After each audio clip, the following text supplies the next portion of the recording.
We're out here moving a canal today.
This is a 1974 Cat 637. This is a 65M 574. We are going to upgrade this to a Switchblade turbo. Turbo on the right is the original turbo that came off of it. This is early 60s technology. This is a T18. Turbocharger on the left is new technology. This is the first turbo when we singled out the Cat 550 and my 05 W900B Kenworth. We have since upgraded the C15 to a supercore with an 80 millimeter compressor wheel. This turbo has a 78 millimeter compressor wheel. This is the exact same turbo that we put on the D9 Cat, the Switchblade. And so Jim Blaylock from Blaylock Turbochargers is sending me a Switchblade housing for this turbo.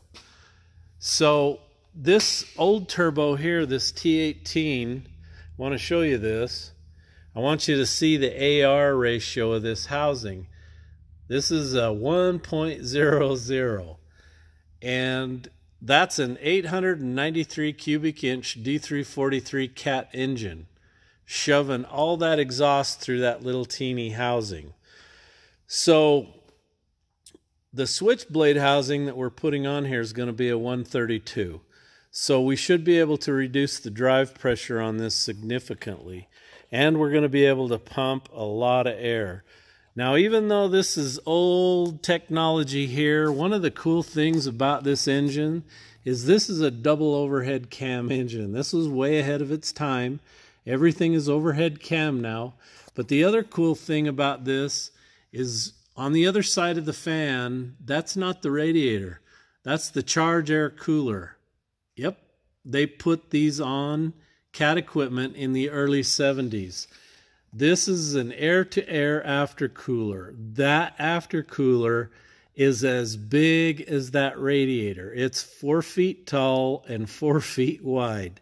And so it's going to be able to handle all the air that this thing's going to pump. And so we're going to get good heat reduction. We're going to get dense air into the engine. So what's that going to do for us?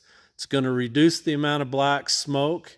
The switchblade is going to make this turbocharger spool up way faster. This is going to be a 132 housing, but with the knife shut in the switchblade, that will make it exactly half of 132. As soon as it starts to boost up, 8 to 10 pounds of boost, the knife starts to open. 10 pounds, 10, 12 pounds, it's fully open. You now have a 132 housing. So you get the best of both worlds with a switchblade. I get the newer turbo technology that pumps more air, denser air, and I get the switchblade, which is going to make it spool up quicker, which is going to kill the black smoke, get rid of that. So why do I want to get rid of the black smoke? Well, because it puts soot in the oil in your crankcase, and soot is grit and it grinds up your motor. This motor from the factory, when it was new, the oil change interval was 125 hours. If you do not change the oil every 125 hours with this old turbo technology, I'm here to tell you what. I have pulled oil samples on this engine right here, and the sample came back. It was 30 weight oil originally. When the sample came back, there was so much soot in it, it was 50 weight. And that's unacceptable. So we're going to take all these. We're going to go to work, all 3 scrapers. We're going to be able to check how much fuel this one uses versus the other 2. The other 2 will not have switchblade turbos. They'll have this old junker on there. And so we're going to get to see how much performance gains we get from this. So this is the one on the D9, and that's what it'll look like on the scraper. The operating unit for the knife will probably be a little bit different, but all we had to do on this was, this is a C15 turbocharger oil line for one with a single turbo, and we had them crimp a different end on it, and then all I had to do was shorten the drain line just a little bit. But this makes this old engine scream. This is awesome technology. Okay, for those of you who are buying Cat manifolds and having serious leakage problems between the joints, we have bought 3 sets and they all leak. So I'm going to show you how to fix them. These manifolds were made for decades by a company in Iowa called Black Hawk Casting. Black Hawk got put out of business by EPA. A company out of Michigan bought them. But they are still using the Black Hawk logo, but they do not make as good a quality of product. So you go find a good machinist and you have them cut this end and put a sleeve on it. And what you want is you want about 1 to 2 thousandths clearance in there, so that just so you can get it together and then it'll fit tight. Okay, got a new bearing cage for the output shaft on the rear engine of number 1. These are only 243 bucks. I don't think I could get my other ones machined and fixed up for that cheap of money, so I got the bearings on dry ice. Let's go get them. Hot cold, get your ice cold bearings right here. Ice cold bearings. Usually I get them cold enough, they just fall in the hole. Oh, so did I tell you I got a switchblade turbo coming? Actually, I already got the turbo. I'm just waiting for the housing.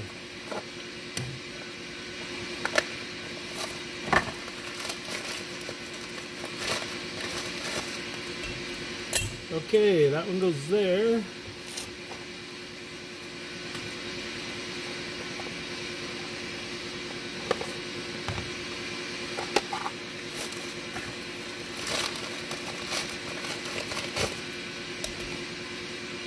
That one goes there, and I go get the other cup, and this one goes in this way.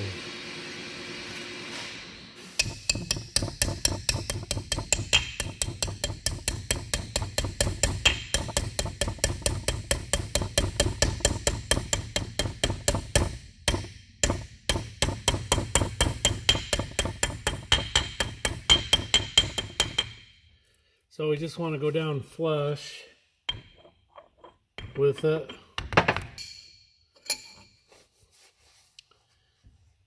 See that? Blackhawk casting. That stuff was made in Iowa. Anybody in Iowa ever worked for Blackhawk Casting? They make good stuff for Caterpillar for eons. Now some company in Michigan makes junk and is using that logo. So I was thinking about taking this down on the lathe and true it up a little. See how out of whack it is. Wackadoo, wackadoo. See, it's kind of a little bit wore right there. So let me take her down on the lathe and see if we can't square it up a little bit, maybe.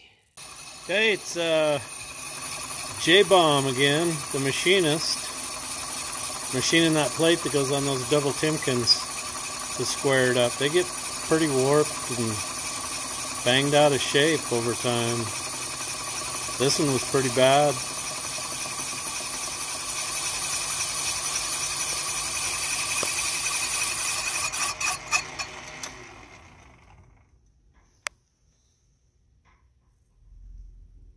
Good enough for who it's for, isn't it? Okay, this is the output carrier on the rear tranny on a 637. This bearing cage is still used on 637Gs. They really haven't changed much. But what happens is over a gazillion hours, these bearings will start to rotate in here. Things aren't tight. Let's say the yoke flange doesn't push on the bearings and push on this one and push it on tight onto the shaft. It damages the shaft. It damages the yoke. These are two Timken bearings back to back, and so the depth from the very bottom bore to the top of this is an engineered depth, and it's an engineered clearance. So when I put this plate on and bolt it down, what's going to happen is it's going to push that bearing, this top cone, and the cup out against this, and then that's going to give it the clearance necessary so it doesn't burn up. But that other transmission, we had because it wasn't holding everything tight and this wasn't tight, we had 6 to 7 thousandths run out on the shaft, and it wouldn't hold the seal, and I'll show you that. The grease that was around it that Matt lubed the seal and everything with when he assembled it was just, the oil was getting to it and running it out. It looked nasty. It looked like dirty ice cream, if you know what I mean.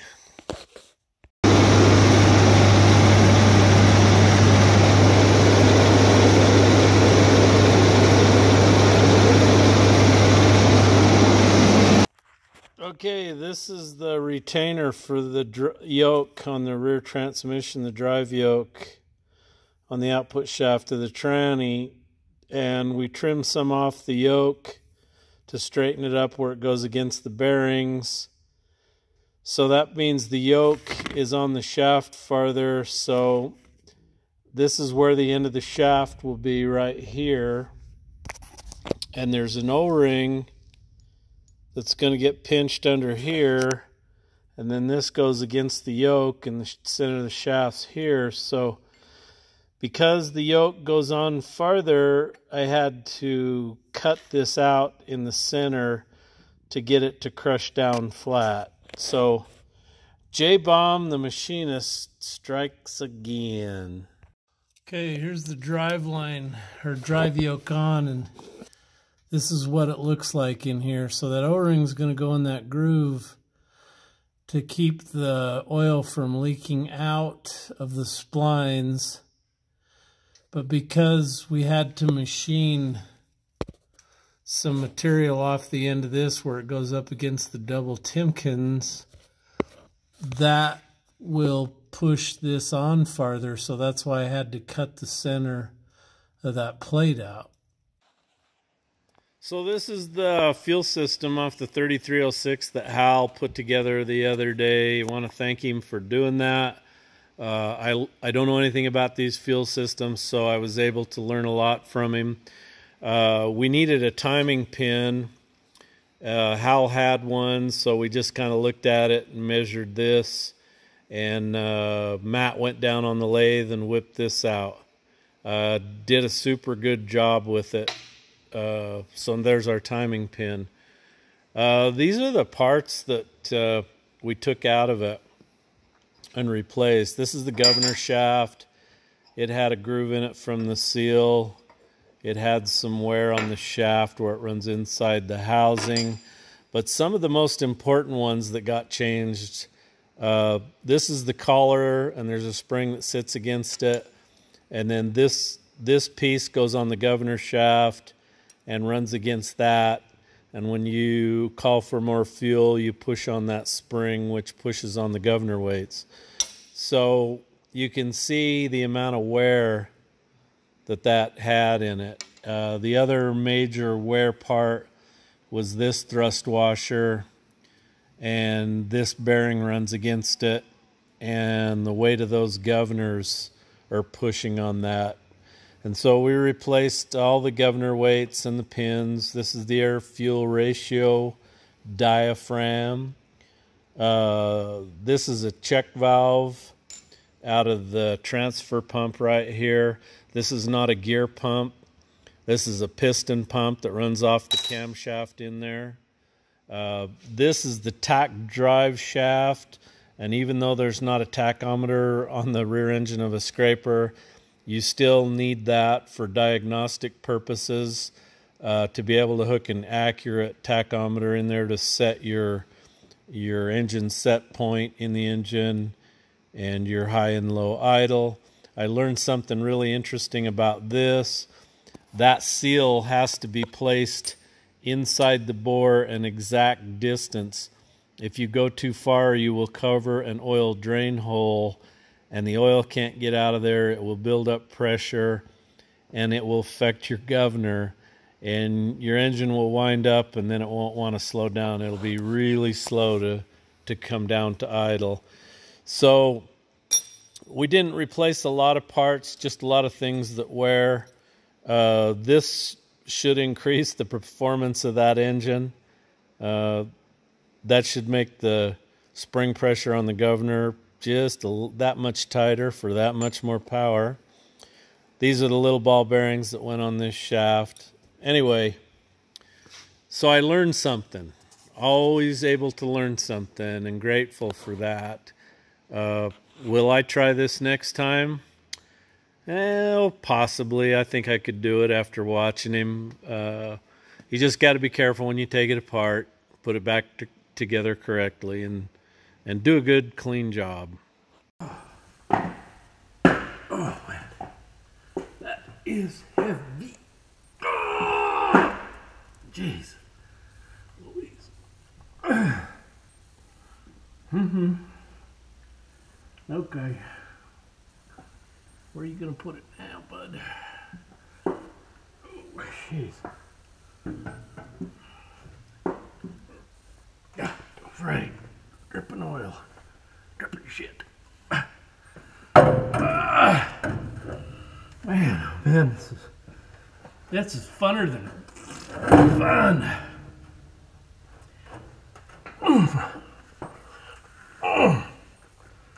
Phew, that's heavy. Heavy, heavy, heavy. Oh, man. Man, man. Okay, clean that off. And see if I can get her in the hole. Oh, man. Her what, dear?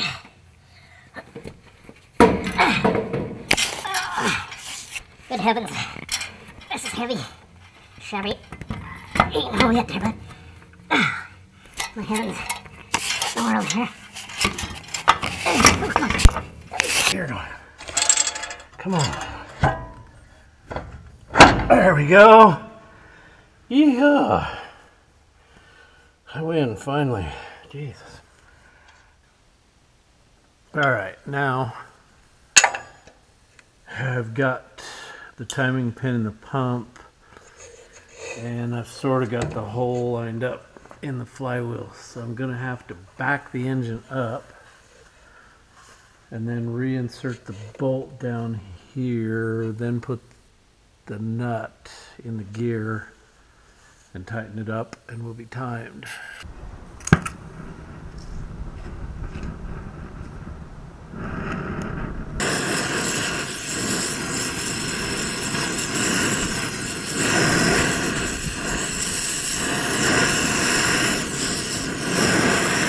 Not bad, as long as it isn't totally completely welded to the shaft, which I hope it isn't. That ought to hold her. Woohoo.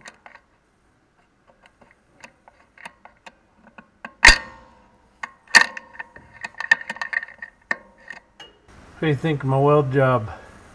I'm gonna go looking for Buster Cunningham,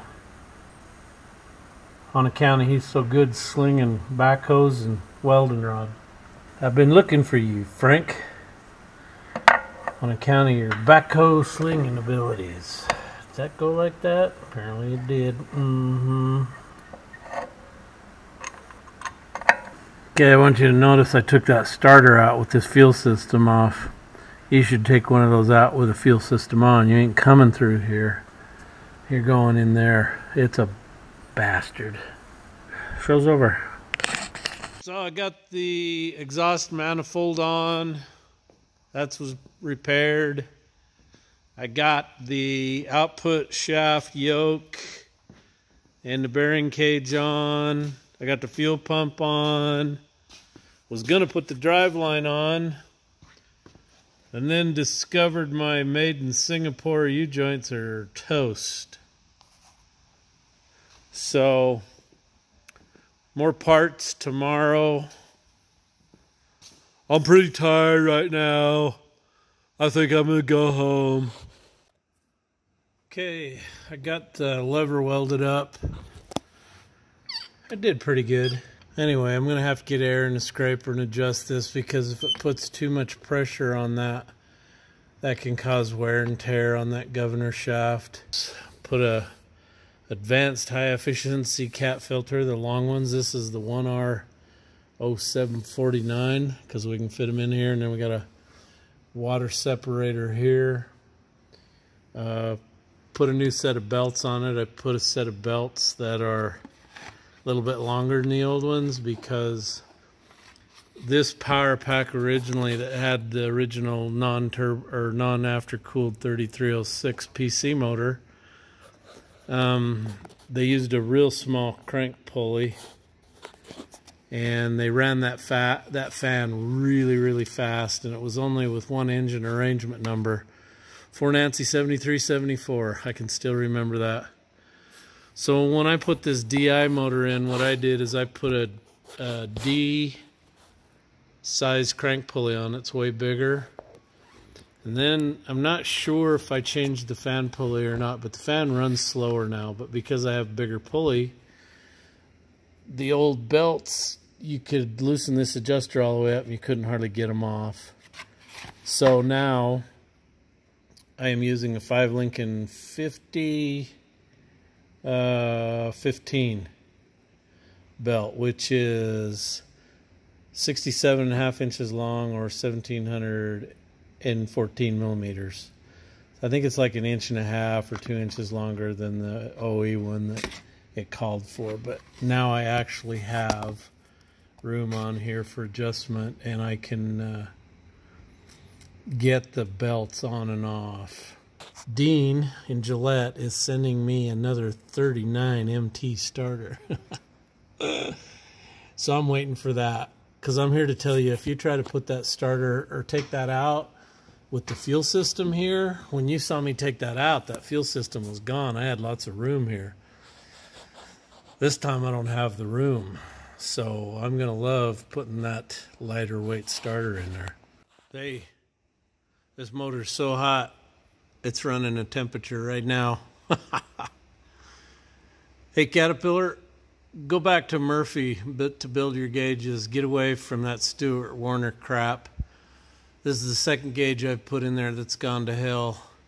None of them work.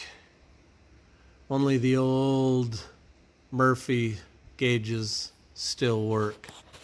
Okay, that 50 MT's been laying on the table, and look what's running out of it. That whole starter's full of oil. That's why I love those 39 MTs. Don't think that's gonna be an issue anymore. Not gonna have oil inside the starter. Hey, look what Dean over in Gillette, Wyoming hooked old Jay Paydirt up with. He's sent me another starter for this machine. And you've seen the leaking starter. He also sent me some O-ring kits. And this one here, I've never seen that one, Dean. I've never had that one. That is super cool. Thank you for that. So what we're going to do is we're going to have two machines, 3306 power packs with the new 39 MT leak-proof starter on it with Dean's invention on the back. And we're going to take the silicone starter, the one I rebuilt, and we're going to put that in the filthy whore. We'll see how long she lasts on the filthy whore. Hey, check this out. Roger, out of California, has sent me a whole box of stainless steel reusable ends. So I know exactly, Roger, what I'm going to do with these. So I'm getting some more dividers for these drawers. And so I got just the place for these because I'm going to do another divider with all my fittings and stuff. And I do use a lot of these reusable ends. So thank you very much for these. I owe you some Jay Paydirt swag, which I promise I'll get that out this weekend. For everybody else, I know there's some guys I owe some hats and some stickers to. You send me stuff, Jeff's sending you stuff. There just ain't no way around it. So I'm going to get some more of those, and I'm going to put all my fittings and stuff like that in there, Roger. So you are the man. Thank you very much for that. I do appreciate it. That's pretty cool stuff, man. It's I'm just really humbled and flabbergasted by the amount of stuff you guys send me. And you send me stuff, old Paydirt's gonna send you stuff back. So if you haven't got your cool swag yet, you just hang on. I'm on her. Okay, if you're gonna put one of these leak-proof starters with Dean's invention, the O-ring on it, you want to come in here and you want to clean up this chamfer. Make sure there's no nicks or burrs on it, and that the surface in here is nice and clean, because that O-ring is just going to go inside here and seal, so you don't want to cut it or anything. And then the other thing you want to do is you want to run your hand around here, make sure there's no ridges. Now right here on this bolt hole here, I had some bad ridges that looks like it got damaged here, got hit, and it rolled up an edge. And so we want that starter to fit flush because there's no gasket here. So we want it to go up uniform and tight all the way around. So we want to make sure everything's good. So I've cleaned all this out. I think I'm ready to install it. Okay, kids. We are installing a 31-pound starter into this hole. I'm not even grunting. This is like awesome. There's no way in hell you can stuff a 50 MT in a hole like this, man. And hold it with one hand while I reach into my jacket pocket and get a daggone bolt. Now I'll just reach around here, hold it with this hand, and start my bolt. Check this out, man. This is why I love these starters. So I got one more to do on the Filthy Horde. We're going to go ahead and put one of these no good lead 50s in the Horde. And we're going to see, we're going to compare which starter lasts longer. There's the 39MT installed. That was awesome, man. That was such a piece of cake. Absolutely love these starters. They're just so light.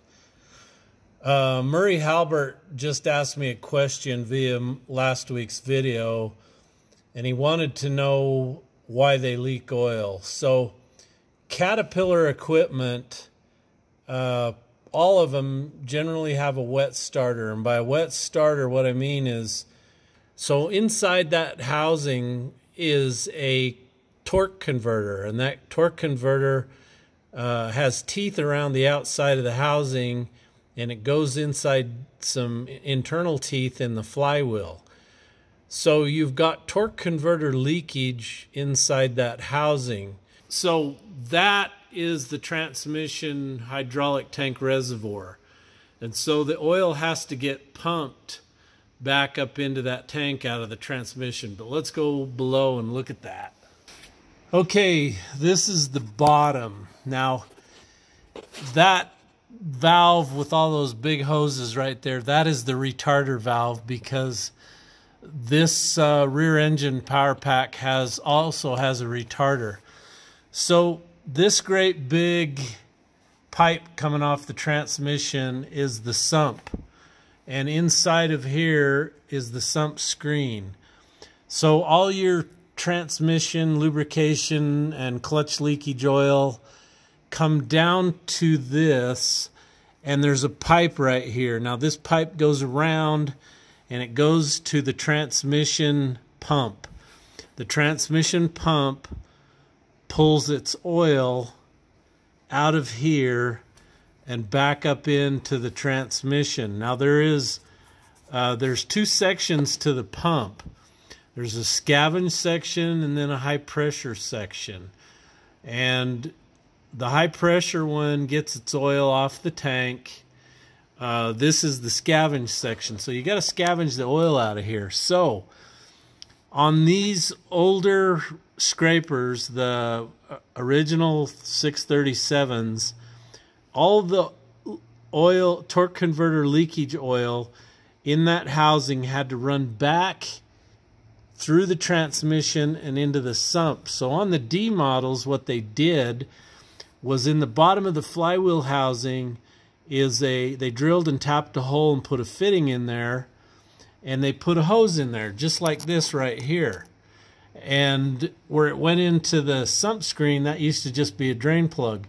So we took the plug out, we drilled and tapped the flywheel housing, and we put that drain hose in there. And what that does is it helps that converter, the leakage oil from the converter, get out of there quicker and come down into the sump and get sucked out of there.